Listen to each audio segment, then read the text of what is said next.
It's finally happening. The Pixel 10 series is about to take the stage, and just when we thought we knew everything, some last-minute leaks flipped the script. And no, it's not just about the phones this time.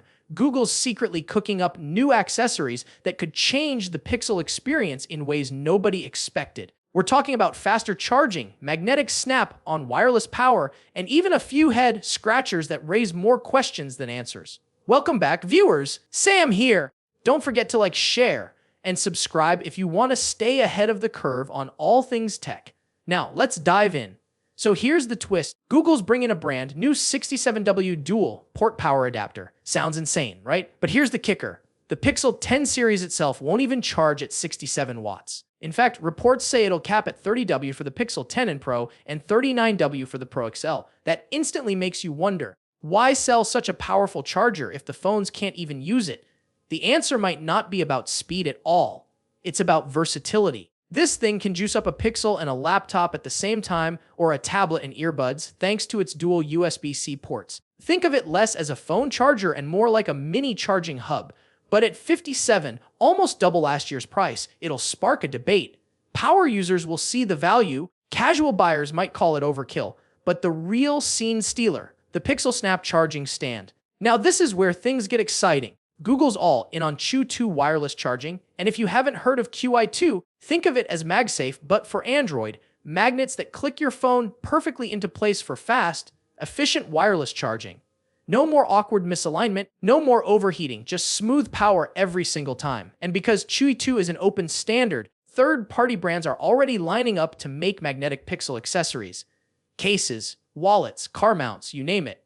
Google's Pixel Snap stand is only the beginning, and at around 72, it's cheaper than last year's Pixel Stand 2. That's rare, a tech company making something better and charging less. Now, about the phones themselves. Tomorrow's big event will showcase 4 models. The base Pixel 10 packs a 6.3-inch Actua display, Tensor G5 chip, 12GB of RAM, and a triple rear camera setup that's surprisingly capable 40MP, 13MP, and 10.8MP lenses with 20x zoom and 4K video. Even the selfie camera's smarter now with autofocus. Battery life promises over 24 hours, and yes, it supports Pixel Snap charging out of the box. The Pro and Pro XL crank it up with Super Actua displays, 16GB of RAM, and camera upgrades that sound almost too wild to be true. A 350MP sensor headlining the Pro lineup. That's a bold claim, paired with 48MP shooters, 100x zoom, and even 8K video recording. The front camera also gets ridiculous at 42MP with autofocus.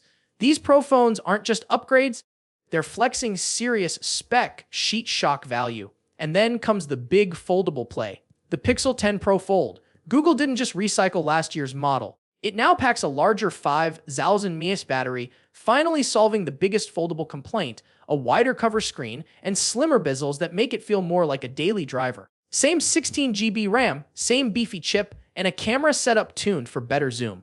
The Fold is shaping up to be less of a gimmick and more of a legitimate competitor, especially now with battery life that won't leave you begging for a charger at 6 p.m. The bottom line. The Pixel 10 series may not look drastically different from the Pixel 9 on the outside, but Google is quietly tightening the screws. Refining cameras, expanding AI smarts, boosting charging, and going all in on an accessory ecosystem that could be the real game changer. The 100x zoom will grab the headlines, but the Pixel Snap charger might end up being the feature you use every single day without thinking about it. So here's what I want to know. Would you spend 72 on the Pixel Snap stand or 57 on the dual port 67W adapter, even if the Pixel 10 doesn't max it out? And more importantly, which Pixel 10 model has your name on it? Drop your thoughts in the comments because this lineup feels like Google's boldest move yet.